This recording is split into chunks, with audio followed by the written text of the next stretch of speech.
nak cakap dengan Majid ni? Oh, dah. Sudah. Okey. Bismillahirrahmanirrahim. Ini tak apa. Tak. Tak.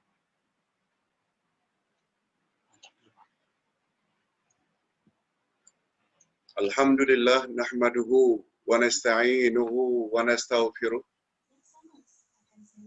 Wa na'udzu billahi min shururi anfusina wa min sayyiati a'malina. May yahdihillahu fala mudilla lahu wa may yudlil fala hadiya lahu.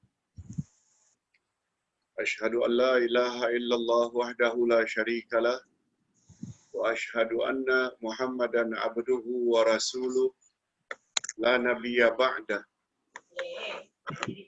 Allahumma salli wa sallim ala nabiyyina Muhammad wa ala alihi wa sahbihi ajma'in, amma ba'd. Hadirin dan hadirat serta para pemirsa yang saya hormati, Assalamualaikum warahmatullahi wabarakatuh. Alhamdulillah, kita bersyukur kehadirat Allah Azza wa Jalla sebab masih lagi diberi oleh Allah taufik dan restunya, keizinannya, dorongannya untuk kita terus menimba ilmu pengetahuan yang berkaitan dengan agama yang kita cintai, agama Islam.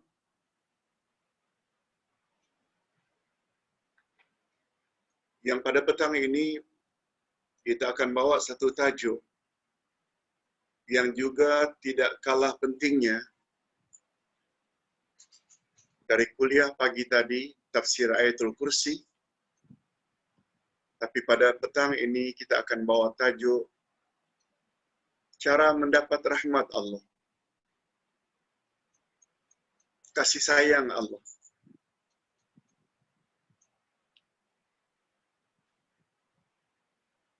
Sebab menurut pandangan Ahlus Sunnah wal Jamaah, yang boleh tolong kita nanti di akhirat ada 3.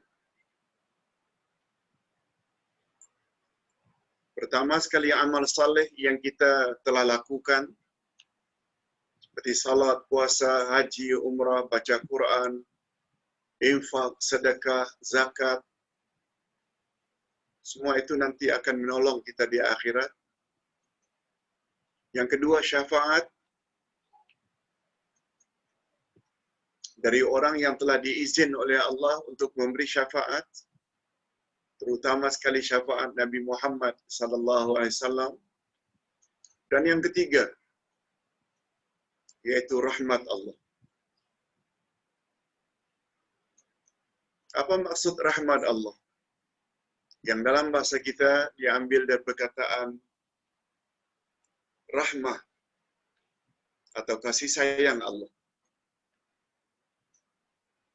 Allah dengan rahmatnya, dia boleh mengeluarkan manusia dalam neraka tanpa sebab. Allah boleh berbuat.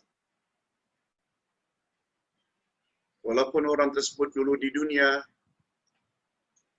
tidak banyak amal saleh, tapi berkat rahmat Allah, Allah boleh keluarkan manusia dari neraka masuk ke syurga.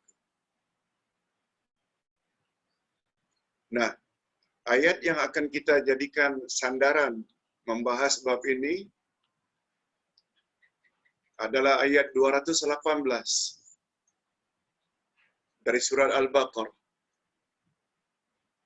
Kalau dulu kita telah bahas ayat 208, itu di bawah tajuk masuklah Islam secara menyeluruh. Itu sudah kita bahas. Maksudnya jangan masuk Islam setengah-setengah. Itu ayat 208. Ayat 218 pula menyebut cara untuk menjemput kasih sayang atau rahmat Allah. Ustaz baca dulu ayatnya. A'udzubillahi minasyaitonirrajim. Innal ladzina amanu walladzina hajaru wajahadu fi sabilillah ulaika yarjuna rahmatallah wallahu ghafurur rahim.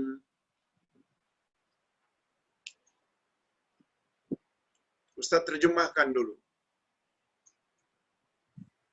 secara langsung, direct translation.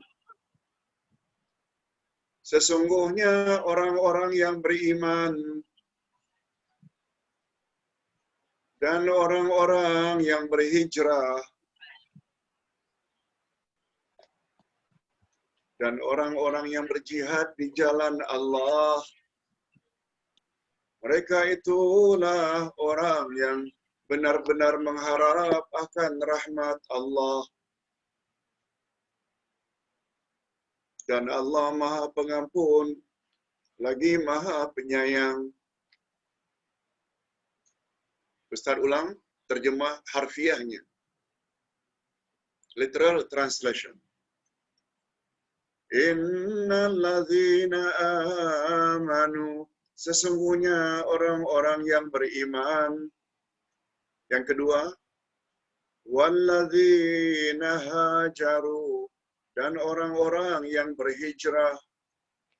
Yang ketiga, wajahadu fi sabilillah, dan orang-orang yang berjihad di jalan Allah.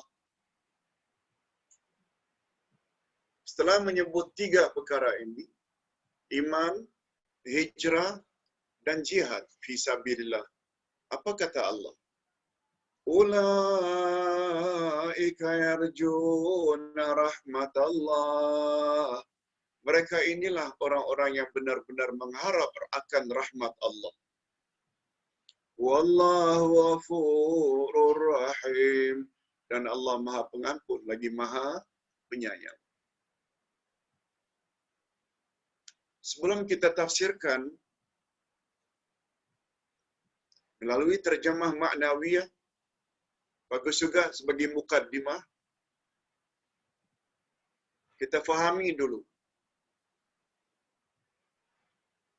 apa itu rahmat Allah. Sampai di manakah keperluan kita kepada rahmat Allah. Ini dia. Menurut keyakinan kita umat Islam yang berpahaman Ahlus Sunnah wal Jamaah, bahwa manusia wajib berusaha dan beramal saleh agar layak nanti di akhirat mereka masuk syurga.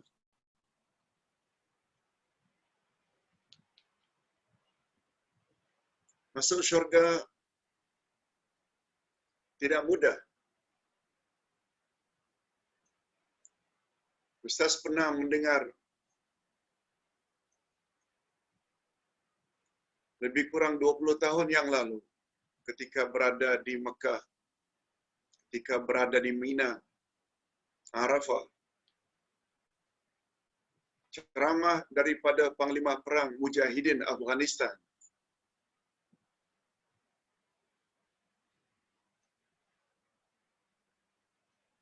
Namanya Syekh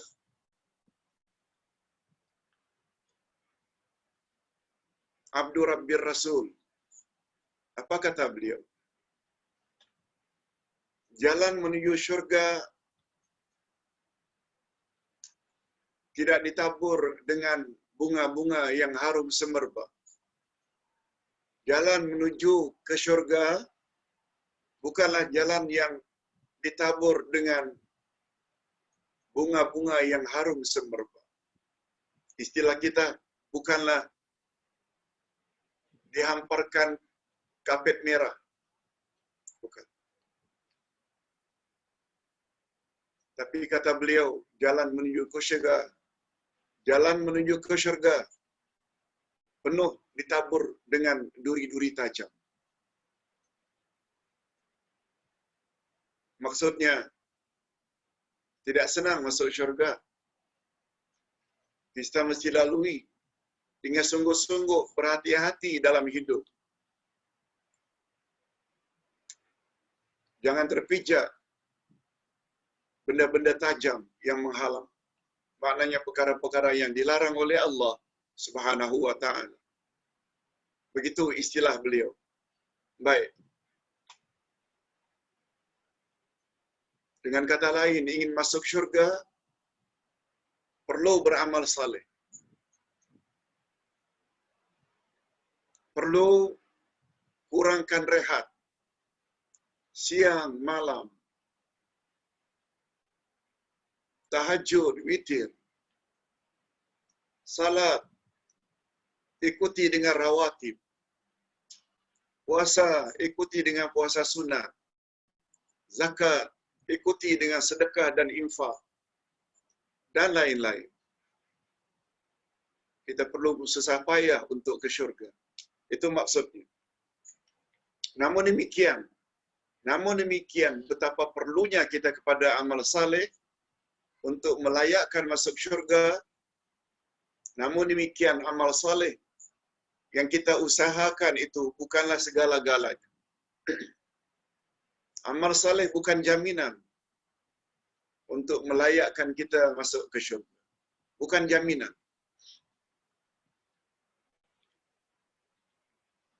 Tetapi pada masa yang sama, kita sangat mengharapkan akan rahmat Allah. Selain berusaha, usaha kita bukan segala-galanya yang menentukan masuk syurga. Tapi pada masa yang sama, kita sangat mengharap akan rahmat Allah. Itu sebabnya di dalam Al-Quranul Karim, Allah Subhanahu wa ta'ala tidak hanya menyuruh supaya kita katakan iyyaka na'budu. Tapi Allah juga suruh kita ikuti wa iyyaka nasta'in. Hanya kepada Engkau kami beribadat. Dan hanya kepada Engkau kami memohon pertolongan. Betul kita beribadat, tapi pada masa yang sama kita perlu pertolongan Allah. Apa sebab? Betul kita beribadat,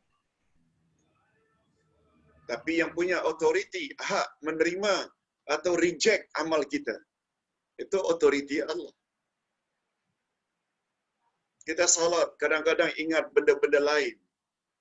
Kita salat, kadang-kadang makhraj kita tidak betul. Tajwid, bacaan kita tidak betul. Kita salat, kadang-kadang di sana sini tidak tumakninah.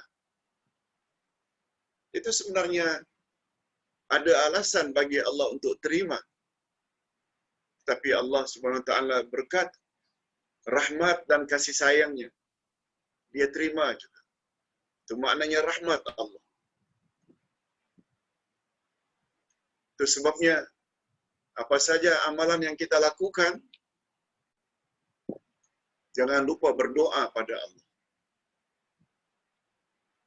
Sudah beramal, hendaklah berdoa. Mudah-mudahan apa yang kita lakukan diterima oleh Allah.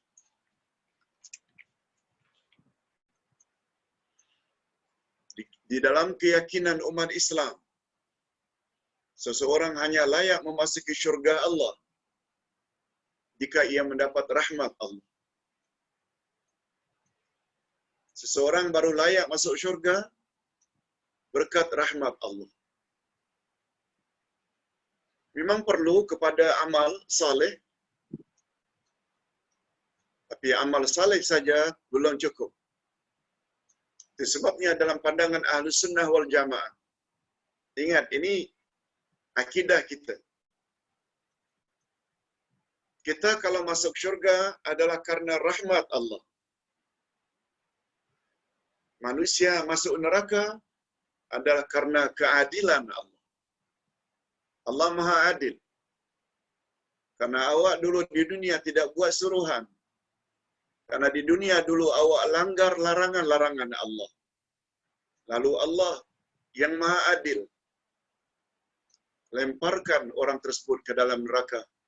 Manusia masuk neraka keadilan Allah. Tapi manusia masuk syurga adalah berkat rahmat Allah. Bukan yang menentukan itu amal kita.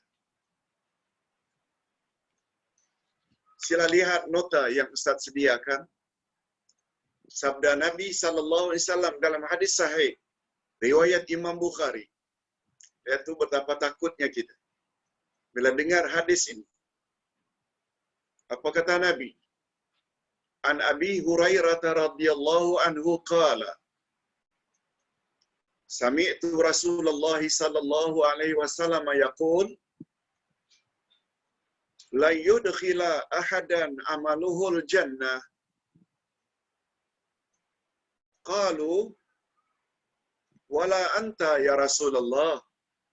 Qala la wala ana illa ayyatagammadani Allahu bifadlin wa rahmah. Rawahul Bukhari. Coba dengar baik-baik terjemahan hadis. Daripada Abu Hurairah radhiyallahu anhu. Katanya, aku mendengar Rasulullah sallallahu alaihi wasallam bersabda. Apa kata Nabi?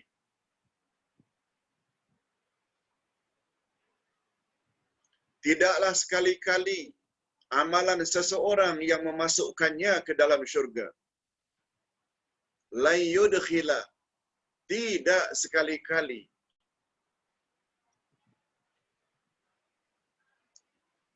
Memasukkan seseorang ke dalam syurga itu amalnya.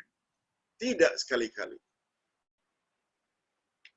Dalam bahasa Arab, huruf lan ini, huruf nafi, lam nun, bila berada di hadapan fi'il mudhari, past tense, yudkhil, dia membawa faedah harfun nafyi lil abad. Huruf nafi yang peranannya penafian itu abadi selama-lamanya.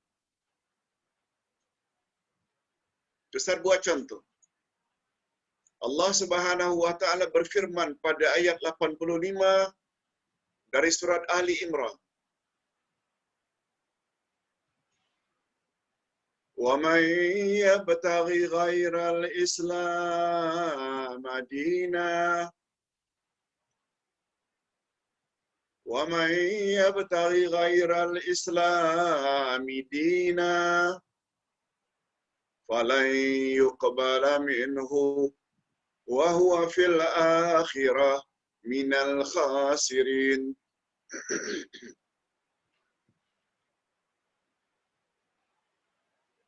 Barang siapa yang memeluk agama selain Islam, falai yudkhila, falai yaqbalu, falai yuqbala minhu, falai yuqbala minhu, sekali-kali tidak akan mungkin selama-lamanya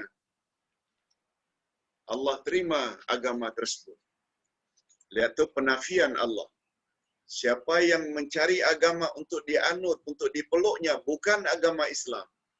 Umpamanya masuk agama Hindu, masuk agama Kristian, masuk agama Buddha, itu bukan agama Islam. Allah menafikan yang dia tidak mungkin akan terima agama itu dan di akhirat dia pasti rugi. Lihat Allah gunakan istilah lam. Huruf nafi yang faedahnya penafian selama-lamanya.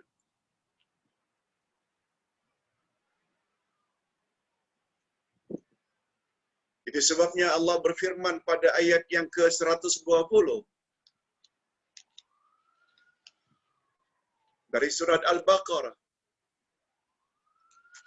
Walan tarda ankal yahudu walan nasara hatta tattabi'a millatahum. Walan tarda, apa makna lan? Sekali-kali tidak akan mungkin atau mustahil orang Yahudi dan Nasrani itu reda pada kamu, hai Muhammad. Reda pada kamu kepada orang Islam. Impossible. Mustahil, itu maknanya. Sehingga kamu orang Islam ikut telunjuk mereka. Itu sebabnya kita boleh berbaik-baik dengan orang kafir, tapi jangan percaya sangat. Allah menggunakan penafian itu, walan tarda, tidak akan mungkin reda Yahudi maupun Nasrani, Kristian terhadapmu, hai umat Islam. Sehingga mereka baru reda bila kamu ikut cara hidup mereka, ikut telunjuk mereka. Bila kita faham Quran, kita tahulah. Berbuat baik pada orang kafir biar berpada-pada. Allah yang sebut. Itu faedah lam. Lain dengan la, lain dengan lam, lain dengan lamma. Semua itu huruf-huruf penafian. Tapi yang paling tinggi, kualiti penafian, bila penafian itu dengan lam. Ustaz buat contoh satu lagi. Taraktu fikum amraini in amsaktum bihima walan tadillu abada. Al-Quran wa sunnati. Aku tinggalkan dua pedoman untukmu, wahai umat. Selagi kamu berpegang teguh pada kedua-duanya, lan tadillu, kamu tidak akan mungkin sesat selama-lamanya. Apa dia dua perkara itu? Quran dan sunnah. Itu sebabnya kita berani mengatakan, segala pandangan, keyakinan yang bercanggah dengan Quran dan sunnah, abaikan. Itu sebabnya kita berani mengatakan, apa kata Quran, apa kata Rasul, dalam hadis yang sahih, mesti benar. Selain itu, semuanya salah. Rujukan kita, kalau tidak mau sesat, Quran dan sunnah. Begitu kata Nabi SAW yang diriwayatkan oleh Imam Malik dalam kitabnya Al-Muwatta.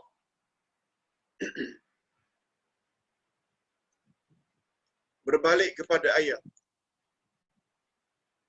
Berbalik kepada hadis Nabi.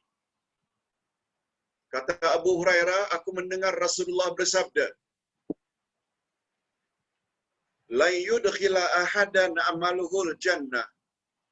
Tidaklah sekali-kali amal seseorang itu yang memasukkannya ke dalam syurga. La yudkhila, sekali-kali tidak akan mungkin amal seseorang itu memasukkannya ke dalam syurga. Lalu qalu, para sahabat, kata Abu Hurairah, aku dengar para sahabat bertanya, wala anta ya Rasulullah, apakah Tuhan juga demikian? Bukan amalan Tuhan yang memasukkan Tuhan ke dalam syurga? Nabi jawab dengan ringkas, la wala ana. Tidak. Aku juga bukan demikian. Illa ayataghammadani Allah bi fadlin wa rahmah. Hanya saja aku masuk syurga berkat kurnia dan rahmat Allah. Lihat, Rasulullah sallallahu alaihi wasallam yang beribadat sekian banyak. Kalau qiyamul lail sampai 600-700 ayat setiap rakaat. Sampai-sampai bengkak tumit dan lutut baginda. Sampai mendapat teguran dari Aisyah. Bukankah Tuhan telah dijamin masuk syurga? Bukankah Tuhan telah diampuni segala dosa? Untuk apalah salat malam sepanjang itu? Coba dengar apa jawaban Nabi. Afala akunu abdan syakura? Tak bolehkah aku jadi hamba Allah yang pandai bersyukur? Nah, kita dah bahas dah. Motif utama kita beribadat adalah karena ingin menyatakan rasa syukur. Terima kasih kita terhadap nikmat Allah yang sangat banyak. Bukan hanya nikmatul ijad. Apa makna nikmatul ijad? Nikmat mengadakan kita dari tiada menjadi ada, dan diikuti pula dengan nikmatul imdad. Imdad maknanya Allah supply. Allah kurniakan segala hajat dan keperluan kita. Air diturunkan dari langit untuk kita minum. beras, gandum, tanam-tanaman, buah-buahan, sayur mayur, daging, ikan, oksigen. Semua ini Allah yang supply. Kalau tidak, memang kita tak boleh hidup. Tak dapat survival. Oleh sebab itu, karena nikmat yang sekian banyak, baginda nyatakan rasa syukur dengan mempertingkat ibadah. Tidak. Walaupun aku, bukan amalku yang memasukkan aku ke syurga, tapi berkat rahmat Allah. Apatah lagi, kita selaku umat sangat kurang beribadat berbanding baginda. Nah, setelah kita faham betapa perlunya rahmat Allah, kita masuk pada bab pengajaran dalam ayat yang kita bacakan tadi. Di dalam ayat bab di atas, yaitu Al-Baqarah 218, Allah Subhanahu wa taala menegaskan bahawa ada 3 cara utama untuk mendapat rahmat Allah. Macam mana hendak mengundang rahmat Allah? Macam mana hendak memperolehi rahmat Allah? Bagaimana supaya rahmat Allah itu datang pada diri kita? Dalam ayat yang kita bacakan tadi ada 3 cara. Pertama sekali iman atau keimanan kita. Keimanan yang dimaksudkan di sini ialah keimanan yang murni, tidak bercampur syirik sedikit pun. Itu sebabnya pagi tadi, setelah Ustaz sebut kandungan utama yang terkandung di dalam ayatul kursi. Pertama-tama sekali, Allahu la ilaha illahu. Allah, tiada Tuhan yang berhak disembah melainkan Allah, yaitu tauhid. Lawan tauhid adalah syirik. Sebabnya syarat untuk mendapat rahmat Allah mesti jaga iman. Iman yang macam mana? Iman yang mesti murni. Iman yang murni. Dengan kata lain, tidak boleh campur khurafat, tak boleh campur syirik. Itu syaratnya. Hakikat ini ditegaskan sendiri oleh Allah Subhanahu wa taala di dalam firman-Nya. Iman yang berguna, yang boleh membawa kita ke syurga, mestilah iman yang bebas dari segala bentuk syirik. Ini ayatnya. Bukan ustaz yang cakap. Ini ayatnya. Ayat 82 dari surat Al-An'am. Coba dengar. Allazina amanu wa lam yalbisu imanahum bizulm ulaika lahumul amnu wa hum muhtadun. Coba dengar terjemahan ayat.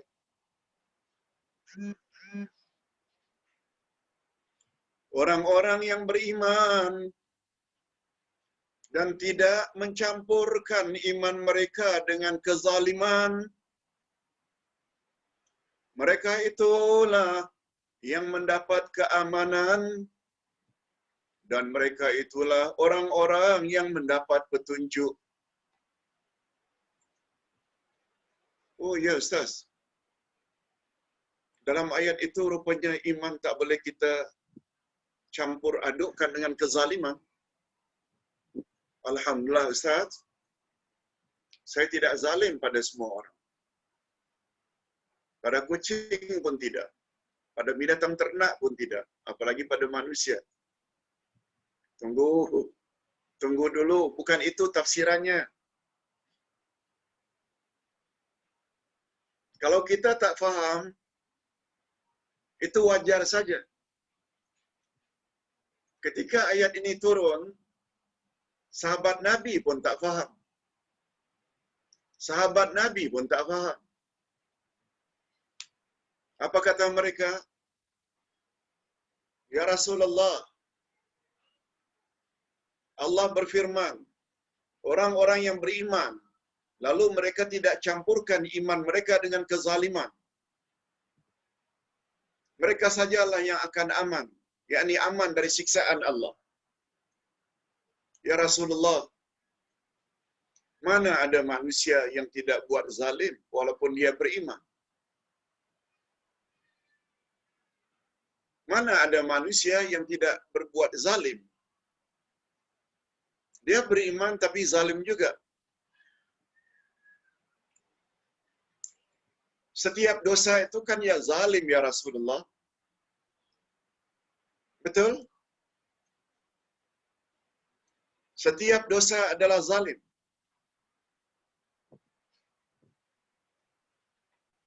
Semua kita tahu apa yang atuk dan nenek kita Adam dan Hawa mohon pada Allah.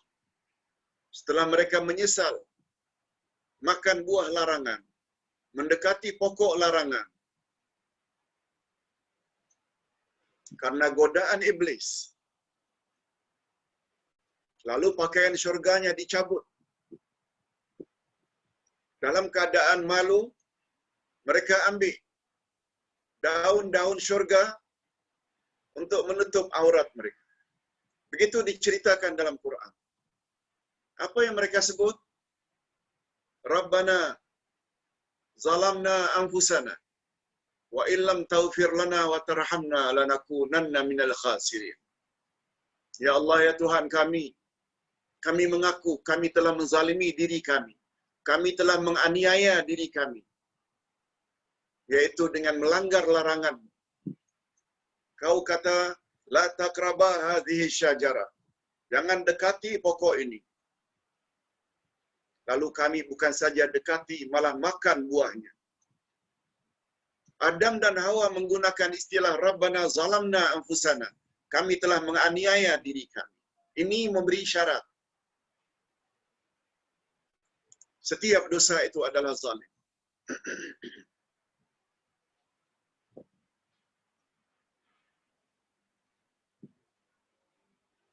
Lalu para sahabat kata, kami manusia biasa lain Tuan. Tuan maksum, tak pernah buat dosa, tak pernah silap, tak pernah salah. Tapi kami tak banyak pun sedikit mesti ada dosa. Tak besar, kecil pun mesti ada dosa. Apalagi Tuan pernah menyebut, kullu bani Adam khata'. Setiap anak cucu Adam pernah buat salah. Lalu ayat menyebut, orang-orang yang beriman, lalu mereka tidak campurkan iman mereka dengan kezaliman. Pemahaman para sahabat, zalim itu dosa. Coba dengar apa kata Nabi sallallahu alaihi wasallam menegur sahabat, memberi pencerahan kepada sahabat. Wahai sahabat-sahabatku, bukan itu yang Allah maksudkan. Lihat, kita yang berpahaman Ahlus Sunnah merasa betapa perlu tafsiran Nabi. Itu sebabnya dalam ilmu tafsir, tafsir yang paling tinggi kualitinya bila ayat Quran ditafsirkan oleh ayat Quran yang lain. Yang kedua pula bila ayat Quran ditafsirkan oleh hadis Nabi sallallahu alaihi wasallam. Yang ketiga bila ayat Quran ditafsirkan oleh pandangan para sahabat Abu Bakar, Umar, Osman, sebab mereka adalah murid-murid Rasulullah. Orang yang apabila menafsirkan tentu lebih tepat berbanding orang-orang akhir zaman. Nah sekarang kita ingin lihat Al-Quran ditafsirkan oleh hadis Nabi. Apa kata Nabi? Wahai para sahabat, ya Allah maksudkan iman tidak boleh bercampur baur dengan kezaliman, bukan kezaliman biasa, tapi yang Allah maksudkan ialah zalim, sebagaimana nasihat Luqman kepada anaknya. Lalu Nabi baca ayat 13 dari surat Luqman.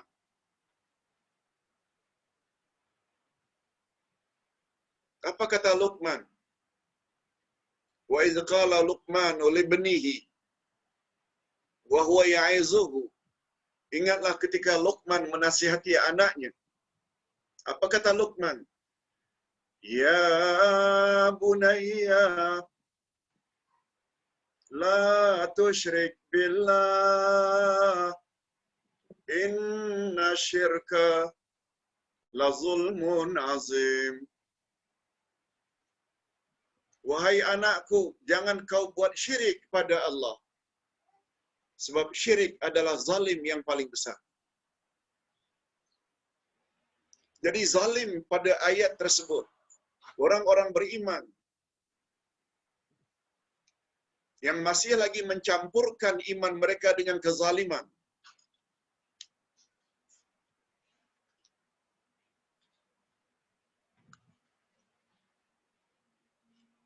Zalim di situ maksudnya syirik. Orang yang beriman, kalau kita bawa tafsiran Nabi, jadi ayat itu akan berbunyi, orang-orang yang beriman, lalu mereka tidak campurkan iman mereka dengan syirik. Yes. Zalim di situ dengan makna syirik. Yaitu zalim yang paling besar.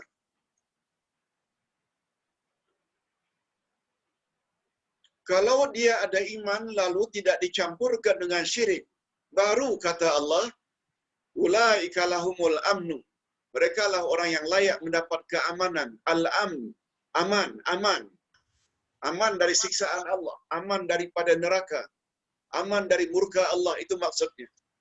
Tapi dengan syarat, iman yang mereka miliki tidak boleh mereka campurkan dengan syirik. Malah lebih daripada itu, wahum muhtadun. Bila iman mereka murni, tidak bercampur khurafat dan syirik, mereka sajalah orang yang telah mendapat hidayah. Ustaz kuatkan lagi dengan hadis sahih riwayat Imam Muslim. Ustaz tak sempat dah tulis di sini. Tulis ringkas saja. Apa kata Nabi? Dalam hadis sahih, az-zulmu salasa. Zalim itu ada 3. Az-zulmu salasa. Zalim ada 3. Yang pertama kata Nabi, zalim yang pertama, zalim yang Allah tidak akan ampun sama sekali. Itulah dia syirik. Sesuai dengan ayat 148 dari surat An-Nisa. Inna Allah la yaghfiru an yushraka bih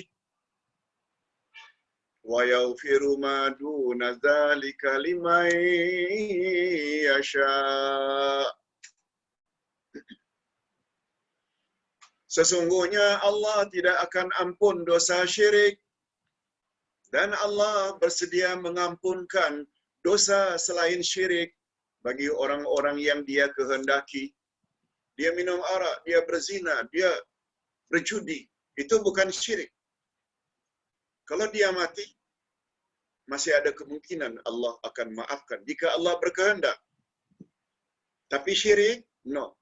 No way. Allah sendiri yang sebut. Barangkali masih ingat lagi tafsir ayatul kursi pagi tadi. Syarat untuk mendapat syafaat ada 2. Izin Allah kepada pemberi syafaat, umpamanya Rasul. Dan yang kedua, reda Allah kepada orang yang akan diberi syafaat, yaitu umat yang berdosa.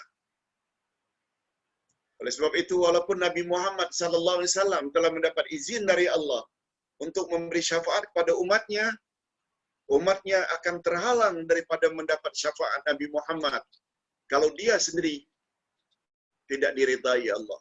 Dan orang yang paling tidak diridai Allah adalah orang yang berbuat syirik terhadap Allah.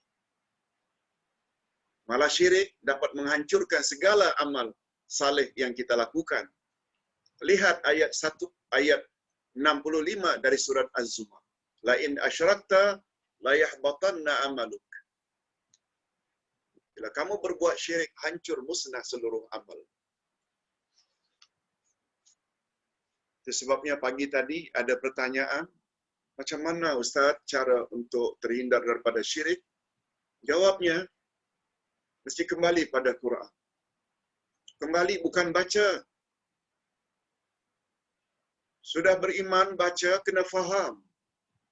Kemudian kehendak Quran mesti kita laksanakan dalam hidup. Berapa banyak peringatan Allah dalam Quran tentang syirik. Tapi karena kita tidak faham, kita buat juga. Berapa banyak hari ini orang yang salatnya tak tinggal, puasa tak tinggal, haji umrah berkali-kali. Setiap 6 bulan khatam Quran. Tapi masih lagi percaya dengan ramalan bomo, percaya hari-hari tertentu sial, bulan Safar terakhir bulan sial, dan semua itu syirik. Pukau, tiara, percaya pada kenan, sihir masih lagi berlaku dalam masyarakat. Allahu Akbar. Allahu Akbar. Sebab pembelajaran Islam di Nusantara kurang penekanannya pada akidah, pada tauhid. Tapi penekanan lebih banyak pada ibadat saja. Hati-hati. Ini salah. Banyak macam mana pun ibadat boleh hancur. Okey, Ustaz tadi sedang bercakap zalim ada 3 jenis. Zalim yang pertama adalah zalim yang Allah tidak bersedia memaafkannya, yaitu syirik. Syirik di sini maksudnya bila dia mati dalam syirik. Bila dia mati dalam syirik. Tetapi andai kata dulu pernah buat syirik, sekarang dia tobat, insya-Allah Allah terima tobat. Tolong ambil buku anupan perawatan.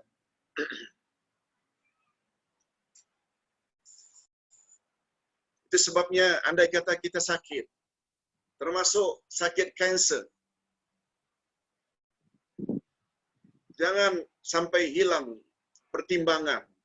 Pergi ke bomo, pergi ke dukun, sudahlah banyak duit habis. Bomo pula suruh pakai ini, pakai tangkal ini, baca ini, baca itu. Duit keluar. Lalu kita mati dalam keadaan demikian, bimbang mati dalam syirik. Itu sebabnya buku ini sudah 20 tahun dah Ustaz tulis. Sebab ketika itu di Mekah Ustaz jumpa satu kitab Alij Nafsak Bil Quran. Ustaz terjemahkan Alij Nafsak Bil Quran. Rawatlah diri anda dengan Al-Quran. Ini dia. Pada bab yang ke-11 ada menyebut sekitar 23 jenis ayat Quran. Bila dibaca pada air, dibaca pada minyak zaitun, lalu airnya diminum. Ada lagi bahagian air untuk dimandi. Gosok bahagian sakit dengan minyak zaitun. Kemudian diikuti dengan doa. Adhibil ba'sa rabban nas ishfi anta syafi. La shifaa illa shifa'uk. Shifa'un la yughadiru saqama. Ini bab 9. Bab 9 tentang kanser.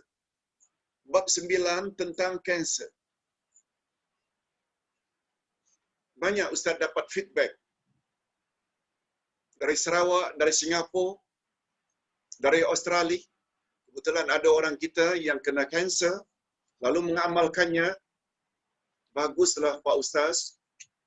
Begitu saya amalkan ayat-ayat ini, rambut saya tidak rontok walaupun saya di kemo, panas, tak gugur rambut. Dapat bertahan sampai 9 tahun. Al-Quran. Semua kita tahu Al-Quran adalah syifa. Oleh sebab itu, kalau kita sakit, rawat dengan Al-Quran sebagai alternatif. Doktor moden pakai juga sebagai alternatif, bukan bomo, tapi ayat Quran. Bomo boleh, asalkan bomo itu mengamalkan ayat-ayat Quran. Nah, Itu satu. Zalim yang kedua, zalim yang Allah ampun jika Allah berkehendak. Zalim yang pertama tadi yang Allah tidak akan ampun sama sekali. Zalim yang kedua, zalim yang Allah akan ampun jika Allah berkehendak. Inilah dia dosa-dosa selain daripada syirik. Mungkin minum arak, berjudi, berzina dan lain-lain. Dan yang ketiga, zalim yang ketiga ada lagi, yaitu zalim yang Allah berlepas diri daripadanya. Tak mau campur. Apa dia? Zalim yang ketiga ini, yaitu buat dosa kepada sesama makhluk. Kita rasuah, kita curi, kita fitnah orang, kita sakiti seseorang. Itu dosa insan pada insan. Minta ampun macam mana pun Allah tak akan ampun. Sebab Allah boleh cakap, itu bukan dosamu padaku. Kamu kan telah curi uang A, kamu kan telah fitnah B, kamu kan telah zalimi C. Kita maaflah pada dia. Ini maknanya zalim ada tiga. Zalim yang paling berbahaya adalah syirik. Okey. Setelah kita tahu betapa bahayanya syirik, iman yang kita miliki tak boleh campur syirik. Ayat ini memberi isyarat bahawa hanya orang yang mempunyai iman yang murni saja, tanpa dicampuri syirik, yang akan aman dari siksaan Allah di akhirat nanti dan mendapat petunjuk. Itu isyarat dari ayat. Secara tersirat atau mafhum ayat, seseorang tidak akan aman dari siksaan Allah di akhirat nanti jika imannya masih bercampur dengan kezaliman, yakni syirik. Lihat makna zalim dalam surat Luqman. Kalau tak salah ayat yang ke-13. Okey. Kita cukupkan syarat pertama untuk menjemput rahmat Allah. Mesti miliki iman atau akidah yang murni tanpa bercampur dengan syirik sedikit pun. Oleh sebab itu sebabnya dalam agama mana patut didahulukan, tobat atau ibadat? Al-Quranul Karim menyuruh dalam Al-Quran. Dalam Al-Quranul Karim menyuruh kita selaku umat Nabi Muhammad tobat dulu sebelum ibadat. Walaupun ibadat itu matlamat utama kita dicipta oleh Allah. Tapi pada ayat 112 dari surat At-Taubah, apa kata Allah? At-taibun al-abidun al-hamidun. Orang-orang yang bertobat, orang-orang yang beribadat, orang-orang yang memuji Allah. Coba lihat urutan itu, tobat dulu. Sebab ibadat banyak macam mana pun, bila kita tak tobat daripada syirik, hancur musnah, tidak ada value, zero. Nanti di akhirat bila menemui Allah Azza wa Jalla. Jangan harap akan masuk syurga gara-gara ada dosa syirik. Ini yang kita sebut 30 amalan yang boleh menghancurkan amal saleh. Pertama sekali kufur, tak mau masuk Islam. Yang kedua syirik, walaupun dia orang Islam. Yang ketiga bid'ah, baru disusuli 27 macam amalan lagi yang boleh menghancurkan amal saleh. Bukan maksud Ustaz tak menakut-nakutkan. Semua yang kita sebut 30 perkara itu disebut oleh Allah dalam Quran dan hadis Nabi sallallahu alaihi wasallam. Cuma selama ini ada kemungkinan keislaman kita hanya keislaman turunan nenek moyang, tak baca Quran, tak baca hadis, akhirnya terjadi. Minta maaf kalau perkara ini perlu Ustaz ulang-ulang karena sayang dengan kita semua supaya kelak di akhirat kita sama-sama mendapat redha dan masuk syurga Allah. Amin ya rabbal alamin. Nah, sekarang kita berpindah daripada iman hijrah. Apa pula hijrah? Kami mesti berhijrah ke Ustaz? Yes. Menurut bahasa hijrah ialah berpindah dari satu tempat ke tempat yang lain. Berpindah dari satu tempat ke tempat yang lain. Itu namanya hijrah.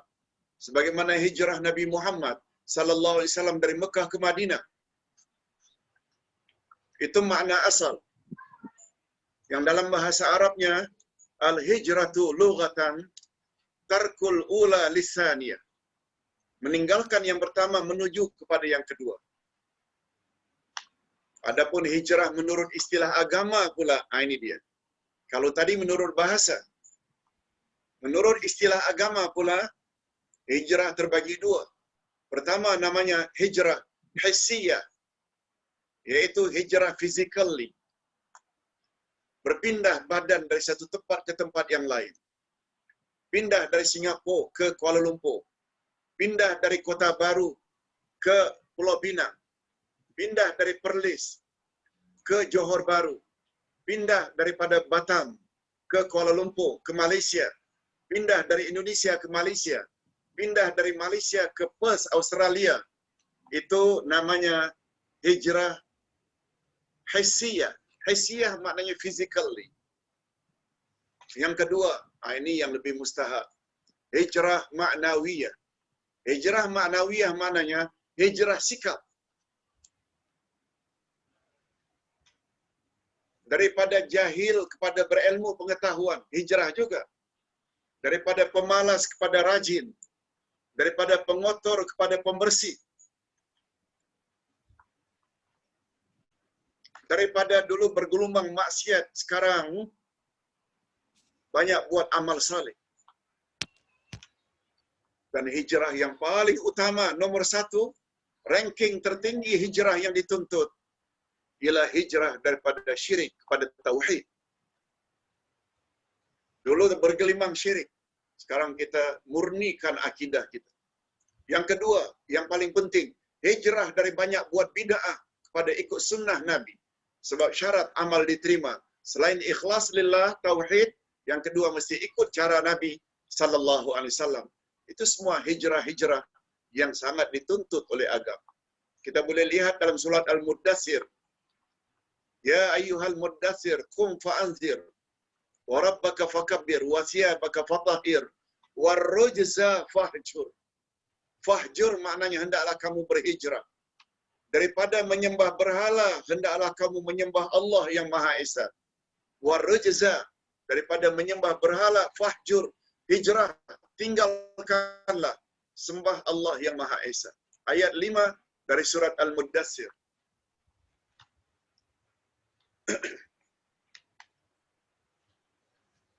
Jika dibandingkan antara dua hijrah itu, maka hijrah ma'nawiyah adalah lebih afdal. Hakikat ini sesuai dengan sabda Nabi sallallahu alaihi wasallam. Apa kata Nabi menyebut tentang hijrah ma'nawiyah ini, hijrah sikap? Sabda Nabi dalam hadis sahih menurut Syekh Albani, riwayat Imam At-Tabarani, afdalul muhajirin man hajara ma nahallahu anhu. Sebaik-baik orang yang berhijrah ialah orang yang meninggalkan apa yang dilarang oleh Allah. Sebaik-baik orang berhijrah ialah orang yang meninggalkan apa yang dilarang oleh Allah. Allah larang syirik, dia tinggalkan syirik. Allah larang durhaka pada mak bapak, dia tinggalkan durhaka, sekarang ihsan pada mak bapak. Allah larang minum arak, dia tinggalkan minum arak. Allah larang berzina, berjudi, dia tinggalkan. Itu namanya sebaik-baik hijrah. Hijrah ini yang dinamakan hijrah sikap. Hadirin dan hadirat rahimakumullah, serta para pemirsa yang saya hormati. Tapi ingat, dalam ilmu usul, bagus juga kita tahu, sebaik-baik orang yang berhijrah adalah orang yang meninggalkan apa yang dilarang oleh Allah. Cuma untuk meluaskan pemahaman, persepsi, larangan Allah bukan hanya terbatas pada perkara-perkara yang datangnya dalam bentuk larangan. Jangan berjudi, jangan berzina, jangan minum arak. Larangan Allah bukan itu. Apalagi Pak Ustaz, larangan Allah juga terletak pada setiap suruhan. Larangan Allah bukan hanya datang dalam bentuk larangan, tetapi larangan Allah tersirat di dalam semua bentuk suruhan Allah. Aqimus salat, dirikan salat. Betul tak itu mengandung arahan atau perintah secara tersirat? Jangan abaikan salat, jangan malas salat. Wa atuz zakat, keluarkan zakat. Betul itu adalah arahan atau perintah mengeluarkan zakat, tapi setersirat. Jangan lokek, jangan bakhil keluarkan zakat. Nah, yang paling jelas di dalam suruhan ada larangan. Wabil walidaini ihsana, terhadap kedua ibu bapakmu hendaklah kamu berbuat ihsan. Ada tak secara tersirat larangan durhaka? Yes. Itu sebabnya ibu-ibu, bapa-bapa yang punya anak yang balik dari luar negara, ada PhD, ada MBA, ada MA, dan jangan terlalu bangga bila tak terlibat dengan dadah, tak terlibat dengan pergaulan bebas, tidak terlibat dengan arak. Jangan terlalu bangga jika pada masa yang sama juga tidak salat, pada masa yang sama tidak tutup aurat, pada masa yang sama tidak buat suruhan Allah. Malah kata para ulama ahli sunnah wal jamaah, dosa tidak buat suruhan adalah lebih besar dari dosa melanggar larangan.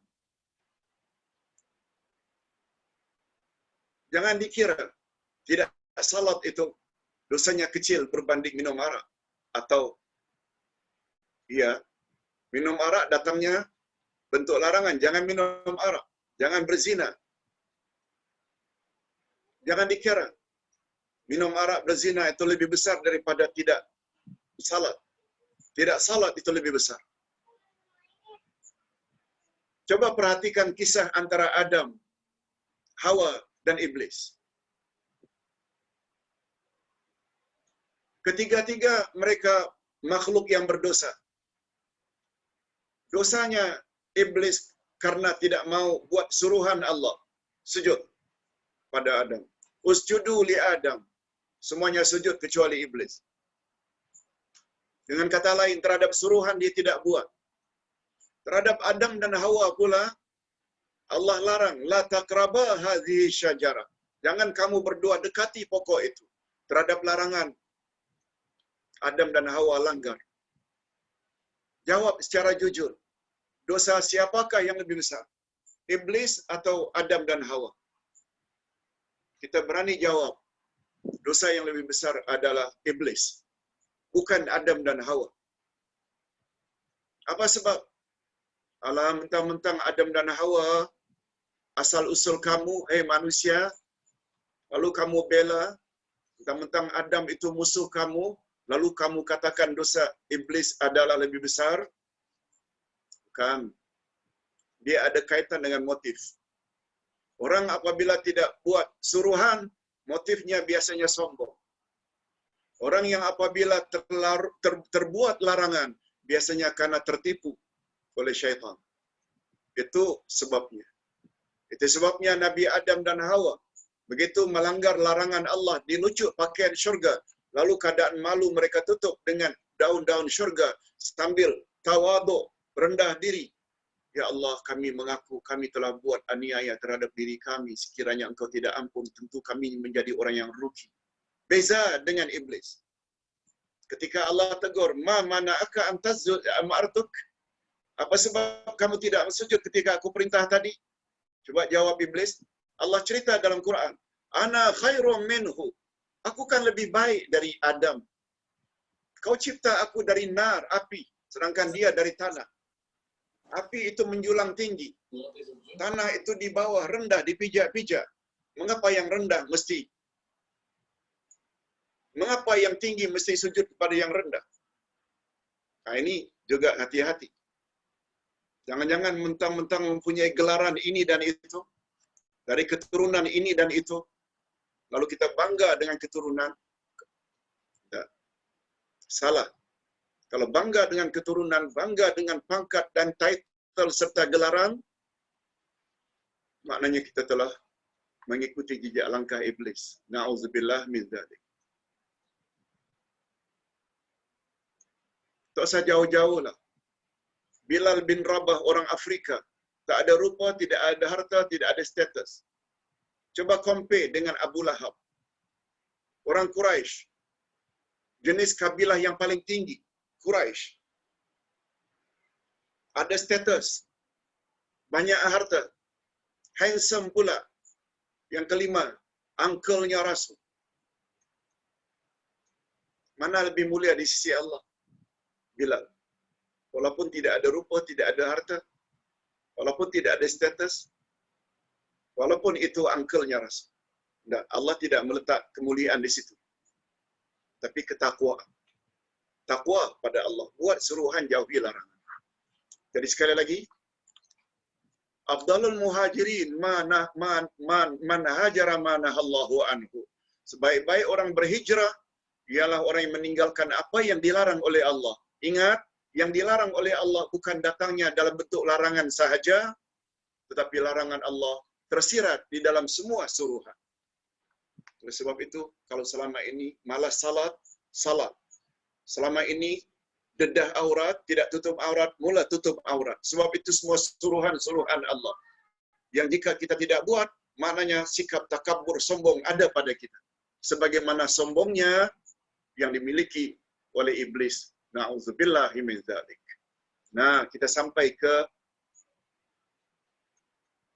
perkara yang ketiga untuk menjemput rahmat Allah. Yang pertama tadi, murnikan akidah, jangan ada syirik.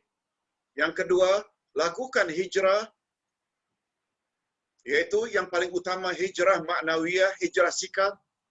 Kalau dulu jahil, sekarang kita mesti cari ilmu. Kalau dulu bergelumang dengan syirik, kita mesti tinggalkan syirik, itu maknanya kita kena berhijrah. Nah, yang ketiga yaitu jihad fi sabilillah. Ustaz jelaskan saja. Al-jihadu, kata orang Arab, ma'khuzun minal juhdi, diambil dari kata juhdud. Al-juhdu. Al-juhdu pula maknanya al-masyaqqah, bersusah payah. Bersusah payah. Tetapi bersusah payah, makna al-jihad selalu diikuti dengan fi sabilillah. Fi dalam, sabil jalan, fi sabilillah dalam jalan Allah. Jadi kalau al-jihad itu bersungguh-sungguh, fi sabilillah pula maknanya at-tariqul musil ila mardatillah. Fi sabilillah maknanya segala jalan yang boleh membawa kita kepada keredaan Allah. Jangan diartikan jihad itu hanya saling tembak-menembak, saling tetak-menetak, berkelahi. Bukan. Jihad itu luas. Al-jihadu fisabilillah maknanya segala usaha yang kita lakukan, walaupun bersusah payah, karena ingin menjemput reda Allah. Ustaz buat contoh. Kita bangun jam 4 pagi untuk makan sahur. Padahal bukan ada selera sangat pun. Tapi karena Nabi galakkan. Tasaharu fa inna fi sahuri barakah. Makan sahurlah sebab makan sahur itu ada berkat. Innallaha wa malaikatahu yusalluna 'alal mutasahirin. Allah dan para malaikat berselawat ke atas orang yang makan sahur. Yaitu Allah cucuri rahmat dan berkat di dalam hidupnya. Kemudian kita bersihkan badan, tahajud, witir. Tak ada orang yang lihat pun. Tak ada orang yang lihat pun. Kesungguhan yang kita lakukan, sahur, tahajud, witir, berdoa, berzikir, baca Quran, jam 3, jam 4, jam 5, semata-mata mengharap reda Allah. Boleh tak Ustaz? Jihad fisabilillah. Boleh tak? Tahajud, witir, itu semua termasuk jihad fisabilillah? Yes. Jihad maknanya bersungguh-sungguh, berpayah-payah untuk mendapat reda Allah. Nah, orang yang faham dia akan gembira. Itu sebabnya kata Umar ibn Khattab, walaupun telah mendapat jaminan masuk syurga, apa kata Umar? Andai kata kepadaku disuruh pilih, ingin mati sekarang atau dipanjangkan umur, walaupun dah dijamin masuk syurga, padaku bila disuruh pilih antara terus hidup atau mati sekarang, kata Umar, aku akan pilih untuk terus hidup selagi ada dua syariat Nabi Muhammad sallallahu alaihi wasallam. Apa dia dua syariat? Jihad fisabilillah, berperang untuk mendapat mati syahid. Yang kedua, selagi ada syariat qiyamul lail, salat malam, tahajud dan witir. Rupanya di dalam jihad fisabilillah untuk mendapat mati syahid, qiyamul lail, Umar mendapat kelezatan. Mungkin beza dengan kita. Bila dengar itu, saya ada pengumuman, dah mula lesu. Tak. Umar melihat di situ kegembiraan beliau. Karena beliau faham. Okey, kita teruskan sedikit lagi. Allah Subhanahu wa taala menegaskan bahawa mereka yang telah memiliki 3 syarat sahaja yang layak mendapat rahmat Allah, yaitu iman, hijrah dan jihad. Ayat ini diakhiri, wallahu ghafurur rahim. Allah Maha Pengampun dan Maha Penyayang. Ustaz ada sebut tadi di dalam tafsir Ayatul Kursi. Mengapa Ayatul Kursi itu yang mengandung 10 poin? Poin yang ke-10, wa huwal aliyul azim. Dia, yakni Allah Maha Tinggi lagi Maha Agung. Kata Imam Al-Qurtubi, setiap nama Allah pada penghujung ayat, dia ada relevansinya, ada kaitannya, ada munasabahnya dengan konten ayat. Begitu juga dalam hal ini. Setelah disebut syarat untuk mendapat rahmat Allah itu 3. Allah SWT faham. Masih banyak manusia yang tidak buat sebagaimana yang Allah kehendaki. Imannya masih bercampur syirik. Hijrahnya belum lagi kemas. Jihadnya apalagi. Kata Allah, no problem. Bagi mereka yang belum memiliki 3 sifat itu, atau belum sempurna, minta maaflah, minta ampunlah padaku. Aku bersedia memaafkannya. Mengapa Allah bersedia memaafkannya? Walaupun umur dah 70 tahun, walaupun umur sudah 60 tahun, sekian lama enjoy saja dengan keduniaan. Agama kurang diperhatikan. No problem, kata Allah. Apa sebab? Allah bukan ghafur saja, tapi rahim. Sayang sangat dengan hamba-hambanya. Itu rahasianya. Mengapa ayat itu diakhiri dengan ghafurun rahim. Allah Maha Pengampun. Yang penting segera tobat pada Allah. Perbaiki keadaan. Sebab Allah tak pernah menolak orang yang ingin kembali ke pangkuan. Tak ada dalam Islam istilah terlambat. Tidak ada. Sebab ingat, perkara yang paling menentukan nasib kita di akhirat, alam kubur dan alam akhirat, adalah amal yang terakhir. Amal yang terakhir. Bukan amal yang sekarang. Memang bagus kita beramal sekarang. Tapi apa kita beramal lalu buat syirik. Sebelum kita mati, kita buat syirik. Selalu pergi ke bomo. Hancur semua. Salat yang sekian banyak, haji, umrah, baca Quran, hancur semuanya. Yang paling akhir sekali, yang paling menentukan nasib kita di akhirat. Itu sebabnya kata Nabi dalam hadis sahih riwayat Imam Bukhari, innamal a'mal bil khawatim. Amal yang paling menentukan nasibmu adalah amal yang terakhir. Menjelang mati. Oleh sebab itu, sekarang belum datang kematian. Mungkin esok, mungkin lusa, perbaiki. Tambah ilmu. Tobat segera. Itu sebabnya tobat didahulukan dari ibadah. Itu sebabnya ada satu kaedah yang sungguh bagus didengar oleh orang yang berusia macam ustaz. Umur dah sampai 74, 75, umur 70, umur 60, umur 65, umur 80. Dengar kaedah ini. Al-ibrah bikamalin nihayah, la binaqsil bidayah. Yang menjadi ukuran di sisi Allah adalah kesempurnaan pada akhir hayatmu. Bukan yang dijadi ukuran di sisi Allah. Bukan yang jadi ukuran di sisi Allah serba kekurangan di masa muda. Barangkali di masa mudamu dulu kita tidak begitu taat pada Allah.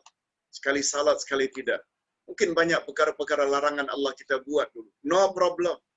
Yang penting menjelang kematian kamu perlu perbetulkan, perbaiki, tobat pada Allah, kembali ke pangkuan Allah. Yes, itu maksud. Ustaz ulang sekali lagi, yang jadi ukuran di sisi Allah adalah kesempurnaan pada akhir hayatmu, bukan yang jadi ukuran di sisi Allah serba kekurangan di masa muda. Oleh sebab itu, untuk mendapat kesempurnaan pada akhir hayat, tak boleh tidak mesti tambah ilmu agama, terutama tentang akidah. Kesimpulan, 3 syarat utama seseorang mendapat rahmat Allah, yaitu iman, hijrah, dan jihad. Yang kedua, jihad atau kesungguhan pula menjadi syarat untuk memiliki iman dan hijrah. Iman dan hijrah itu tak akan kesampaian kalau tidak ada jihad. Jihad dengan makna kesungguhan, azam. Bila dah merasa banyak kurang ilmu-ilmu agama, itu dah tambah. Itu maksudnya, jihad. Yang ketiga, jangan berangan-angan mendapat rahmat Allah jika 3 syarat tersebut tidak dipenuhi. Ini yang Ustaz katakan. Ini cara untuk mendapat rahmat Allah. Iman, kerana murni, hijrah, sikap, dan jihad. Yang keempat, Allah senantiasa bersedia memberi ampunan jika kita lalai memenuhi 3 syarat tersebut. No problem. Tak ada istilah terlambat. Malah kita selalu dengar, better late than never. Better late than never. Biar lebih baik terlambat daripada tidak sama sekali. Dan terakhir, Allah Maha Penyayang terhadap orang yang ingin kembali ke pangkuan. Mudah-mudahan apa yang kita sampaikan ini selama 1 jam 12 minit, 13 minit, ada jugalah manfaatnya biiznillah. Nah, kalau ada apa-apa pertanyaan, silakan. Kalau ada pertanyaan, dipersilakan dengan segala hormat. Ustaz akan coba jawab semampu yang boleh. Ada?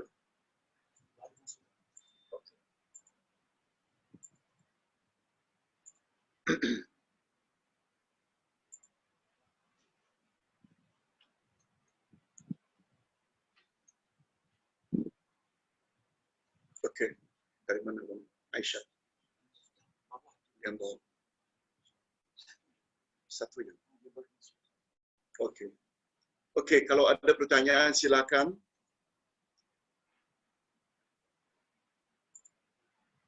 Assalamualaikum Ustaz. Jika seseorang melakukan bid'ah,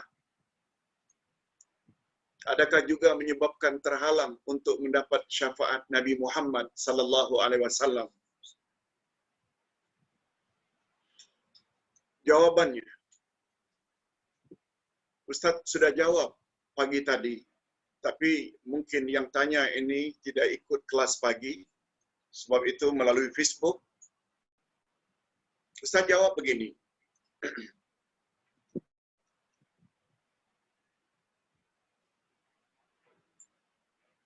Allah Subhanahu wa taala baik dan Allah tidak akan terima kecuali yang baik-baik.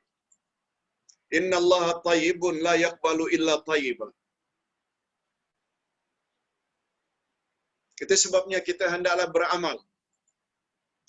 Dan amal kita pastikan amal itu amal yang baik. Dengan istilah lain amal saleh. Dan syarat amal saleh ada 2 bagi kita orang Islam. Amal saleh syaratnya ada 2.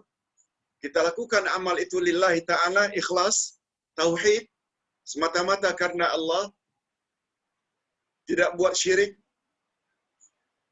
Dan kedua syaratnya, amal tersebut mesti ikut cara Rasulullah, mutaba'atur Rasul.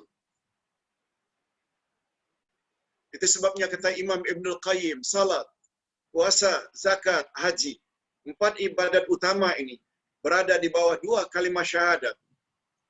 Karena ibadat tersebut Allah tak akan terima kecuali memenuhi 2 syarat yang tersirat di dalam 2 kalimah syahadat. Syarat pertama, ikhlas, tersirat di dalam asyhadu an la ilaha illallah. Sesuai dengan maknanya, aku bersaksi tiada Tuhan yang berhak disembah melainkan Allah. Oleh sebab itu, agar salatmu diterima oleh Allah, mesti lillahi ta'ala. Puasa, zakat, haji, mesti lillahi ta'ala. Itu syarat pertama. Tapi sungguh banyak umat Islam yang terlepas pandang terhadap syarat yang kedua. Syarat yang kedua itu tersirat di dalam wa asyhadu anna Muhammadar Rasulullah. Yaitu ibadat yang kamu lakukan lillahi ta'ala itu mesti ikut cara Nabi Muhammad. Puasa mesti ikut cara Nabi Muhammad. Zakat, haji, umrah mesti ikut cara Nabi Muhammad. Nah, syarat kedua ini tersirat di dalam wa asyhadu anna Muhammadar Rasulullah. Bukankah Nabi bersabda, "Sallu kama ra'aitumuni usalli." Salatlah kamu sebagaimana kamu tengok cara aku salat. Dalam bab haji, "Khudhu anni manasikakum." Ambil amalan hajimu daripada aku saja. Dari mana kita miqat makani, memakai ihram dan niat? Berapa pusingan ketika tawaf? Bermula dari mana? Berapa pusingan mundar-mandir Safa Marwah? Berapa biji batu melontar jamarat? Besar mana batu yang dilempar? Wukuf di Arafah pada berapa hari bulan Zulhijjah?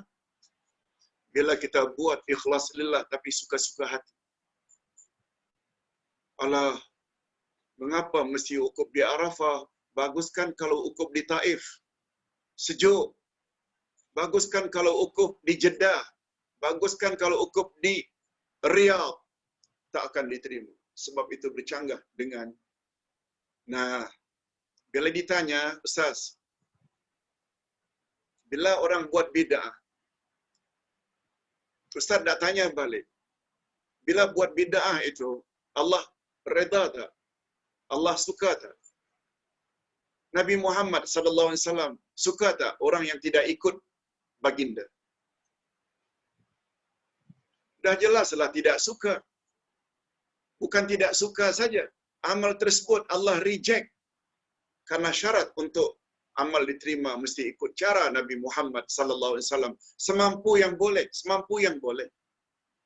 Sebabnya Nabi dalam satu hadis menyebut, ad-dinu yusrun, agama itu mudah.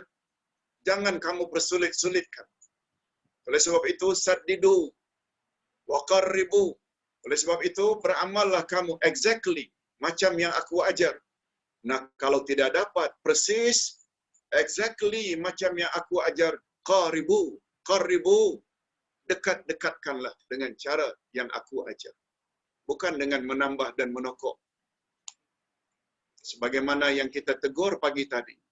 Ustaz, walaupun ayatul kursi itu bermula Allahu la ilaha illa huwal hayyul qayyum, penambahannya dengan ayat 163 wa ilahukum ilahu wahid supaya lebih sempurna, salah sangat anggapan itu.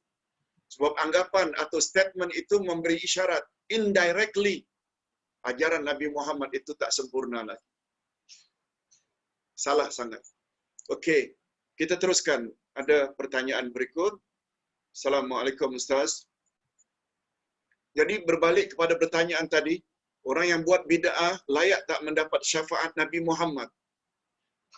Orang buat bid'ah Allah tak reda. Orang yang buat bid'ah Nabi tak suka. Macam mana Nabi akan bagi dia syafaat? Tetapi andai kata sekarang kita perbaiki, daripada dulu buat bid'ah ikut cara Rasul, insya-Allah kita layak untuk mendapat syafaat Nabi Muhammad sallallahu alaihi wasallam. Ustaz, Assalamualaikum. Adakah konsep jihad di sini sama dengan istiqamah? Apakah konsep jihad di sini dengan makna istiqamah? Yes. Lebih kurang. Lebih kurang. Walaupun maknanya sedikit berbeza. Jihad maknanya bersungguh-sungguh di jalan Allah. Istiqamah dengan makna konsisten dalam jalan Allah. Sama lebih kurang.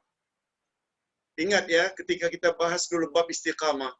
Istiqamah adalah perkara yang paling susah dalam agama. Sebabnya Abdullah bin Mas'ud pernah tanya, "Ya Rasulullah, mengapa kelihatannya sideburn dan janggut serta rambut tuan lekas berubah?" Nabi hanya jawab, "Syayyabatni hudun wa akhawatuha." Yang membuat aku ni janggutku, rambutku, sideburn-ku lekas berubah karena Hud. Kata ulama hadis, yang dimaksudkan Hud itu adalah surat Hud ayat 112 yang berbunyi, "Fastaqim kama umirta." Hendaklah kamu istiqamah sebagaimana kamu diarahkan. Istiqamah dengan makna jihad lebih kurang. Terima kasih. Betul. Ahmad Tirmizi Muhammad Hariri. Assalamualaikum Ustaz. Setiap malam Jumaat sebelum PKP, banyak masjid melakukan majlis tahlil dan doa Yasin beserta dengan jamuan makanan yang disponsor oleh jemaah. Apa komen Ustaz? Hadirin dan hadirat, mengapa malam Jumaat ada tahlilan makan-makan? Pertama sekali Ustaz ingin jelaskan, memberi makan ini sangat bagus dan sangat digalakkan. Coba perhatikan hadis sahih. Ustaz tidak ingat siapa perawinya, tapi ini sahih. Diucap oleh Nabi SAW begitu beliau sampai ke Madinah. At'imut ta'am wa abshus salam wasilul arham wa tayyibul kalam wa sallu bil laili wan nasu niyam tadkhulul jannata bisalam. Apa kata Nabi? Beri makanlah orang. At'imut ta'am. Beri makan. Termasuk kenduri. Beri jamuan. Wa abshus salam. Dan ucapkanlah salam setiap orang yang kamu temui. Wasilul arham. Hubungkan silaturahim. Dah 3 dah. Apa dia yang pertama? Beri makan. Ucap salam. Hubungkan silaturahim. Wa tayyibul kalam. Bercakaplah dengan kata-kata yang elok.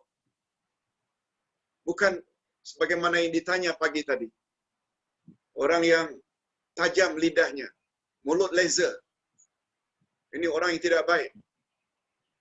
Sebab Nabi kata, beri makanlah, ucap salam, hubungkan silaturahim, ucaplah perkataan-perkataan yang baik-baik. Dan yang terakhir, wasallu bil laili wan nasu niyam. Salatlah pada waktu malam sedangkan orang lain sedang tidur nyenyak. Bila 5 perkara ini kamu buat, tadkhulul jannata bisalam. Niscaya kamu akan masuk syurga dengan selamat. Ustaz hanya tidak sebut memberi makan ini sesuatu yang sangat digalakkan oleh Nabi. Coba lihat urutannya, dia letak nomor 1. At'imut ta'am. Apa kaitannya dengan malam Jumaat baca Yasin? Tidak ada dalil dari Nabi. Baca Yasin itu hanya malam Jumaat. Nabi hanya menyebut dalam satu hadis, man qara'a Yasin fi lailatin fa asbaha maghfuran lah. Siapa yang membaca surat Yasin pada suatu malam, maka paginya Allah ampun segala dosa-dosanya. Tanpa menyebut Lailatul Jumaah. Fi lailatin. Boleh baca malam Ahad, boleh baca malam Rabu, boleh baca malam Sabtu, boleh baca malam Khamis, sesekali boleh baca malam Jumaat, boleh. Tapi jangan khaskan malam Jumat saja. Lain halnya dengan surat Al-Kahfi. Nabi ada sebut hari Jumat. Nabi ada sebut tentang hari Jumat, tentang surat Yasin tak. Malah Nabi SAW membuat amaran, la takhussu lailatal Jum'ah biqiyamil lail.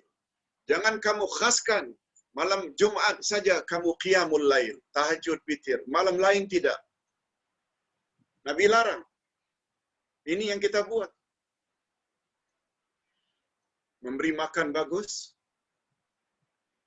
tapi beranggapan malam Jumat saja yang paling bagus, yang paling banyak afdalnya, itu sudah mula ada rekaan. Nabi melarang, jangan kamu khaskan pada malam Jumat dalam beribadat. Buat kenduri kendara ke, baca Yasin ke, kecuali Nabi yang sebut. Siapa baca Yasin malam atau siang Jumat, maka ganjarannya ini. Hadis sahih riwayat Imam Muslim. Tapi sayangnya masyarakat kita, Yasin. Tak kenal dengan surah-surah yang lain. Hadirin dan hadirat rahimakumullah. Kembali kepada pertanyaan.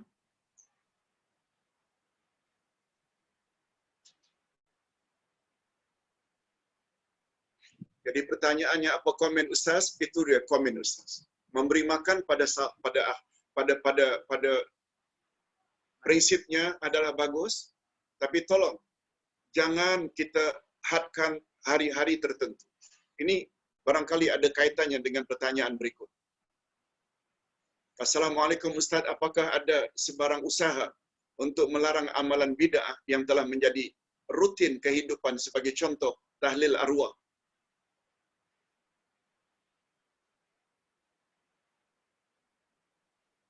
Kita sudah sebut.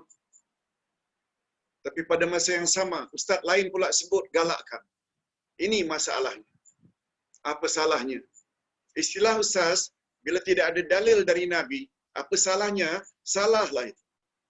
Sebab agama Islam, Nabi Muhammad tidak diwafatkan kecuali Islam sudah sempurna.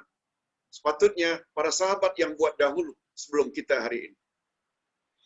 Oleh sebab itu, tidak beri makan orang lain sempena kematian ayah atau ibu. Insya Allah boleh. Jangan tetapkan hari ketiga. Jangan tetapkan hari yang ketujuh. Jangan tetapkan hari 40. Mana memberi makan itu besar ganjarannya. Nabi ada sebut.